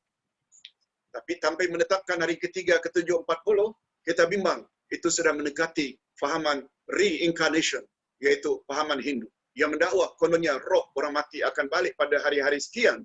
Padahal bila dilihat ayat 15 dan 16 dari surat Al-Mu'minun, apa kata Allah? Summa innakum yawmal qiyamati tub'atsun. Summa innakum ba'da dzalika lamayyitun. Summa innakum yawmal qiyamati tub'atsun. Bila kamu sudah mati, hanya pada hari kiamat saja kamu akan dibangkitkan. Ia membawa makna before kiamat tidak ada kebangkitan. Lebih-lebih lagi pada bulan Ramadan. 7 likur, 10 terakhir Ramadan, kononnya arwah akan datang. Semuanya ini mengarut. Tidak ada sedikit pun dalilnya dari Quran dan Sunnah. Ini belum lagi kita bercakap tentang barzakh. Barzakh adalah tembok yang tidak boleh ditembusi. Betul tak? Alam kubur in between. Alam dunia dan alam akhirat. Tak masuk ke alam akhirat tak boleh sebab kiamat belum terjadi. Tak balik ke alam dunia juga tak boleh sebab barzakh. Barzakh maknanya tembok yang tak boleh ditembus. Jadi yang faham, fahamlah. Yang tak faham pula diperkuat oleh ustaz-ustaz tertentu. Akhirnya terus. Sukar. Tapi tak mengapa. Kata Dr. Syuf Al-Qaradawi, di akhirat nanti Allah tak tanya berapa orang yang follow ceramah awak. Tapi yang Allah tanya, awak sampai tak kebenaran yang awak sudah tahu? Inilah yang membuat kita insya Allah berkat doa semua tak letih-letih untuk menyampaikan. Orang terima Alhamdulillah. Bagi Ustaz, orang tak terima pun tak jadi masalah. Sebab itu bukan tanggungjawab kita. Tanggungjawab kita menyampaikan saja. Hadirin dan hadirat rahimakumullah. Rafidah Abdul Jalil. Assalamualaikum Ustaz. Hijrah termasuk pindah dari yang buruk kepada yang baik. Yes, betul. Itu namanya hijrah maknawiyah, hijrah sikap. Jika kerja di tempat yang ada unsur riba, adakah salah kita masih usaha mencari jalan lain dan sambil masih bekerja sebelum hijrah ke pekerjaan lain? Yes. Ustaz setuju.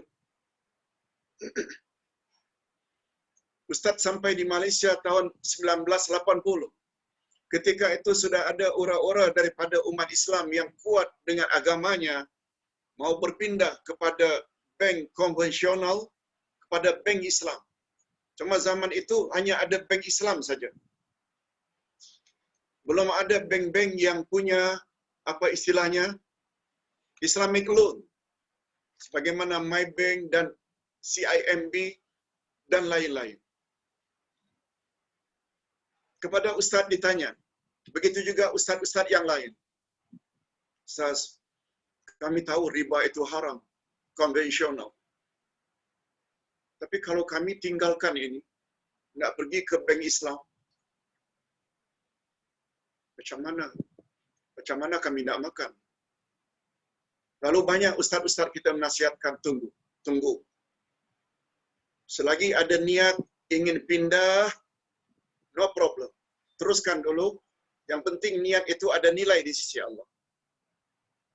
Tak berapa lama setelah itu, maka muncullah beberapa bank, bukan saja bank Islam dengan cawangan-cawangannya, kemudian bank muamalat, kemudian banyak bank-bank yang mendapat permintaan supaya ada Islamic Bank di dalam bank konvensional. Bila ditanya apakah itu juga termasuk hijrah? Yes. Itu namanya hijrah. Dan hijrah itu tak seperti sekaligus. Sebab kita ada keluarga. Bukan sekaligus kita dapat pekerjaan. Makan masa. Selagi ada niat untuk berpindah kepada yang lebih Islamik, itu yang paling bagus. Alhamdulillah.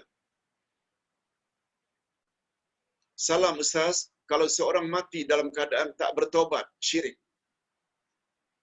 yaitu syirik khafi, apakah dia tak dapat pengampunan Allah seperti dalam syirik besar? Okey, bagus pertanyaannya. Syirik terbagi dua, syirik besar dan syirik kecil. Syirik besar ada 8 jenis. Ustaz ada tulis di dalam buku Akidah Ahlussunnah jilid 1. Syirik kecil antara lain riya. Sebab Nabi bersabda, "Akhwafu ma khafu ala ummati asyirkul asghar." Aku sungguh takut menimpa umatku syirik kecil. Wasu'ila anhu. Lalu Nabi ditanya, "Ma huwa syirkul asghar?" Apa itu syirik kecil? Nabi jawab, "Asyirkul asghar huwa riya." Syirik kecil adalah riya. Beza syirik kecil dengan syirik besar. Syirik besar bila dibuat termasuk syirik sifat. Syirik sifat ni antara lain memberi sifat Allah yang hanya milik Allah kepada selain Allah. Umpamanya, sifat mengetahui perkara gaib itu hanya milik Allah. Kita bagi pada bomo. Itu namanya syirik sifat. Syirik sifat adalah syirik besar. Syirik sifat adalah syirik besar.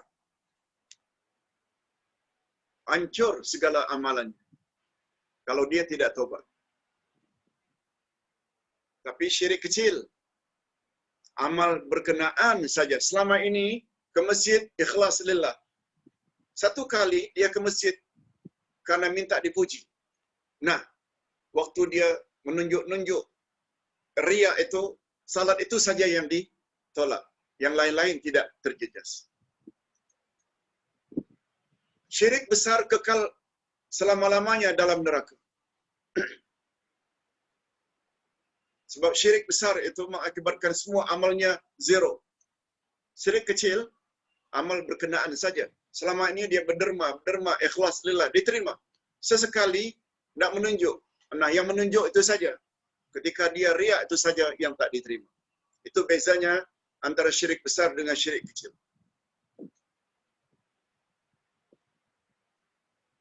Namun demikian, supaya tidak confuse, syirik besar pun akan diampuni oleh Allah.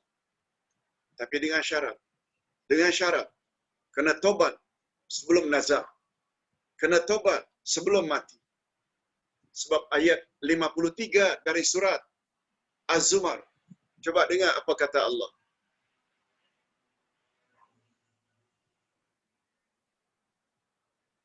Qul ya ibadiyalladzina asrafu ala anfusihim la taqnatu min rahmatillah innallaha yaghfiruz dzunuba jami'a.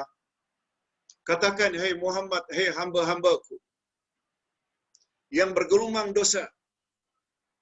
Qul ya ibadi. Allah gunakan istilah, katakan hai Muhammad, hai hamba-hambaku. Alladzina asrafu ala anfusihim, yang telah menzalimi diri mereka sendiri. Maknanya bergelumang dosa. Apa kata Allah kepada mereka? La taqnatu min rahmatillah. Coba tengok. Jangan kamu fras. Jangan kamu putus asa akan rahmat. Syalatul rahmat. Ini yang kita bahas tadi. Jangan kamu fras terhadap rahmatku. La taqnatu min rahmatillah. Lalu Allah sebut. Mengapa jangan putus asa? Innallaha yaghfiruz dzunuba jami'a. Karena Allah bersedia mengampunkan semua dosa. Jami'a di sini kata ulama tafsir. Termasuk syirik. Dulu suka kebomo, dulu suka ini, suka ini, suka ini. Sekarang dah mendengar ceramah, penerangan, pencerahan. Ya Allah, kalau begitu bahayanya kalau aku mati. Aku nak tobatlah. Segera tobat. Penuhi 3 syarat. Pertama, tinggal, jangan kebomo lagi. Yang mengamalkan syirik, jangan pakai tangkal lagi. Yang kedua, menyesal. An-nadamu, menyesal. Dulu jahil, dulu tidak ada ilmu. Dan yang keempat, azam. Berjanji dengan kuat tidak akan ulang lagi buat syirik pada masa akan datang. InsyaAllah, dengan bersikap demikian, Allah ampun hatta dosa syirik. Tapi ingat, tobat ada ketikanya pintu tobat ditutup. Allah, Rasulullah bersabda, innallaha yaqbalu taubatal abdi ma lam yatagharghar. Sesungguhnya Allah menerima tobat hambanya selagi dia belum nazar. Maknanya walaupun dia belum mati, dia tobat, Allah tak akan terima. Oleh sebab itu, dalam keadaan sihat sekarang ini, minta ampunlah pada Allah Subhanahu wa ta'ala. Jangan terlambat. Okey. Muhammad Bakri Yusuf. Salam Ustaz.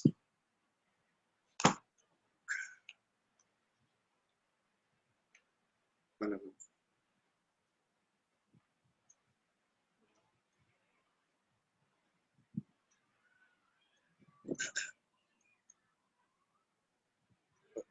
Tak dapat.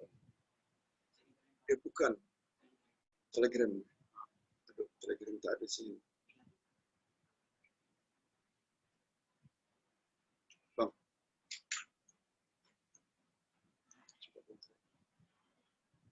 Minta maaf.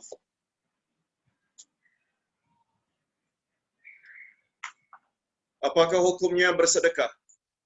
Itu ke bang? Bakri bang ya? Okey, bolehkah kita Ustaz qada amalan sunat? Contoh kita beramal dengan salat duha, surat Al-Kahfi di malam hari, iaitu hari Jumaat. Salat sunat, duha, zikir, harian. Tetapi tertinggal amalan tersebut dengan sebab terlupa atau kesuntukan masa. bolehkah kita qada amalan-amalan tersebut? Ada beberapa amalan yang dibolehkan untuk diqada.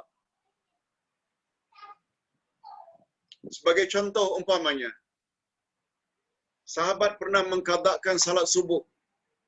Maaf, seorang sahabat pernah mengqadakan salat sunat sebelum subuh. Karena besarnya ganjarannya, dia qada setelah selesai salat subuh. Walaupun waktu itu waktu haram. Ada pula riwayat qada qabliyah subuh itu pada waktu duha. Itu lagi selamat. Dan itu pandangan Imam Asy-Syafi'i. Begitu juga Rasulullah sallallahu alaihi wasallam pernah mengqadakan salat sunat sesudah zuhur karena beliau sibuk dengan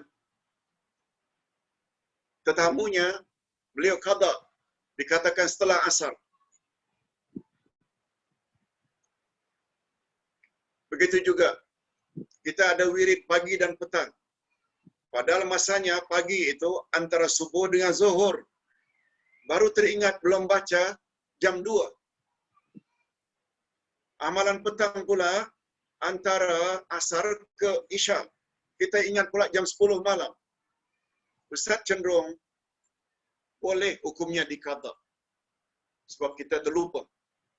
Karena semata-mata ingin mendapat ganjaran. Sebagaimana yang dijanjikan oleh Allah Subhanahu wa taala. Sebagai contoh, siapa baca 10 ayat dari surah Al-Kahfi,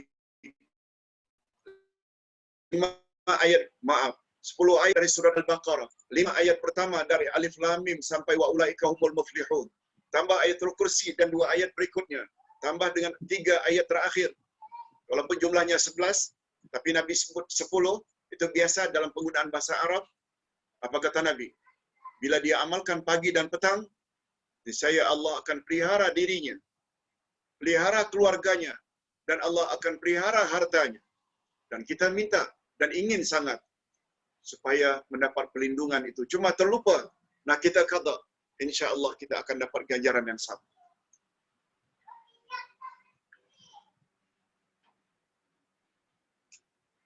Begitu juga sabda Nabi, siapa yang mengamalkan 2 ayat terakhir dari surah Al-Baqarah pada waktu malam,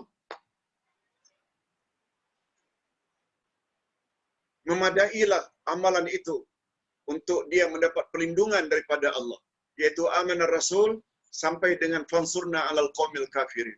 Tiba-tiba kita lupa baca itu. Sudah azan subuh. Dah bukan malam lagi. Baca. Dan insya-Allah kita akan dapat ganjaran. Hadirin dan hadirat, pertanyaan berikutnya.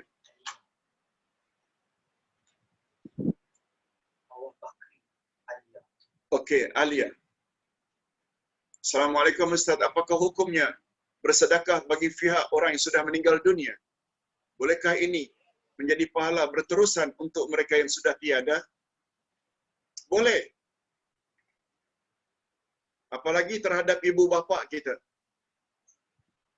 Seorang gadis pernah menjumpai Rasulullah sambil berkata, "Ya Rasulullah, ketika ibu saya sakit, tenat, dia tidak boleh bercakap. Dia tidak boleh berkata-kata lagi. Mungkin istilah kita koma. Tapi dia dapat memandang saya sambil menangis. Saya tatap. Dan saya menduga, ya Rasulullah, kalaulah beliau dapat bercakap, beliau akan minta saya bersedekah bagi pihaknya. Kalau saya bersedekah, ya Rasulullah, dia dapat tak?" Jawab Nabi, "Bersedekahlah nak. Engkau dapat, ibumu dapat ganjaran dan engkau juga dapat."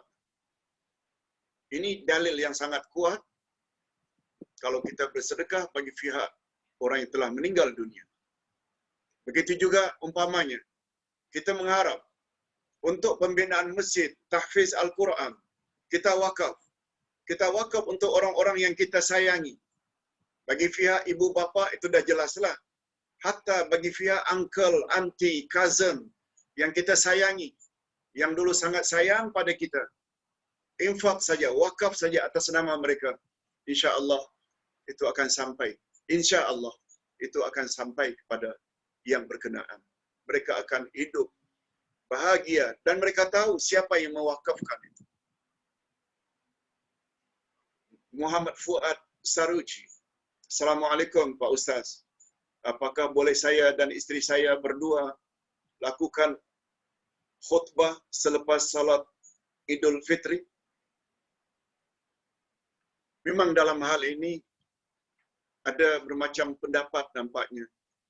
Tapi berdasarkan apa yang Ustaz sebutkan pagi tadi, Anas bin Malik, karena atas sebab sesuatu, beliau akhirnya salat dengan keluarganya di rumah. Salat Aid. Anas bin Malik tidak baca khutbah. Tidak baca khutbah. Tetapi anda andai kata ingin memilih berbuat begitu,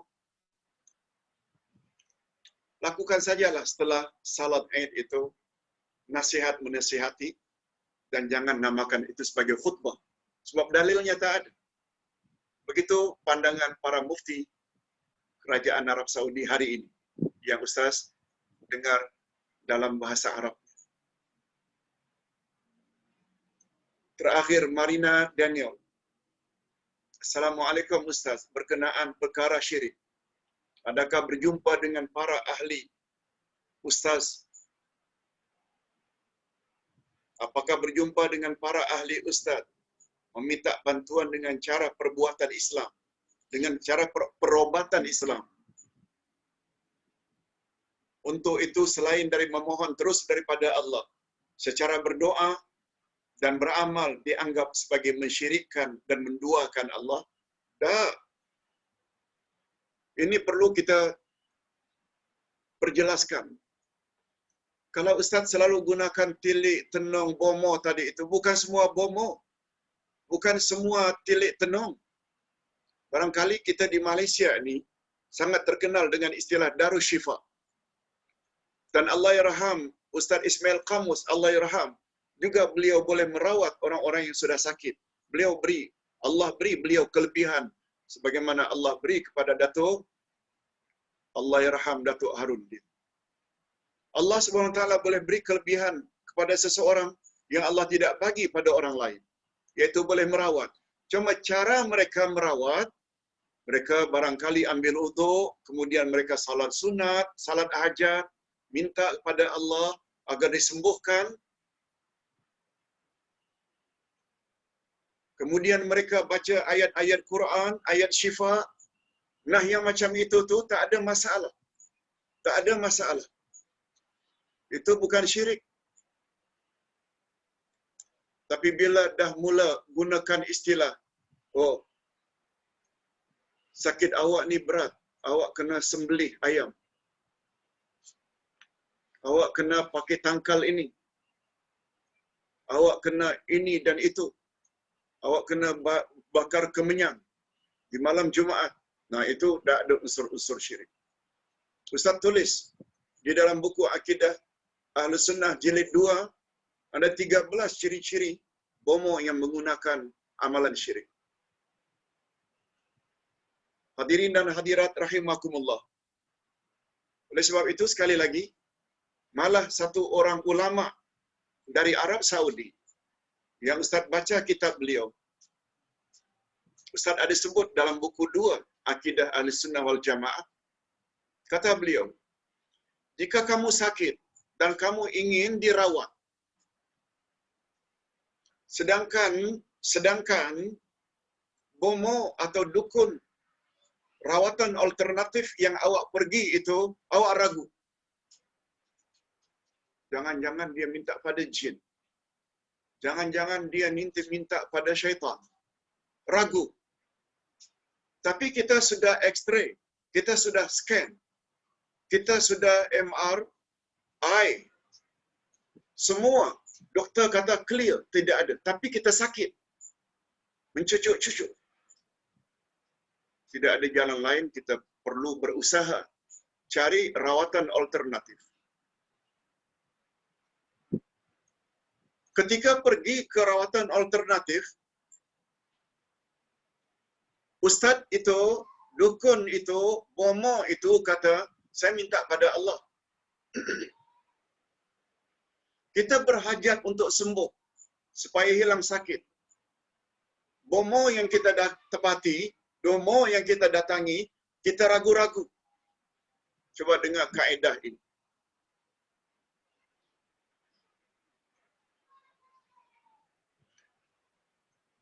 Kaedah tersebut memberitahu, utamakan hajatmu, ketepikan keraguan. Utamakan hajatmu, ketepikan, singkir kamu punya keraguan. Takkan pula kalau bomo dah cakap, saya minta pada Allah, bukan minta pada mana-mana. Saya akan baca ayat-ayat. Takkan pula kita yang sakit, coba baca, saya tidak dengar dulu, tidak pastikan. Kalau tak dihambus, diusir.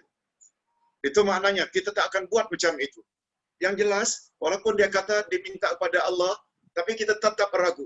Sedangkan kita sakit. Kaedahnya, dahulukan supaya sakitmu itu sembuh. Maknanya, minta rawat pada dia. Dan kemudiankan, belakangkan keraguan. Barangkali boleh faham maksud Ustaz. Dalam hal ini, dibolehkan insyaAllah. Hadirin dan hadirat rahimakumullah. Nampaknya sampai di sini dulu pertemuan kita pada hari ini. Dan ya, dah habis bang ya? Okey. Mudah-mudahan apa yang kita sampaikan ini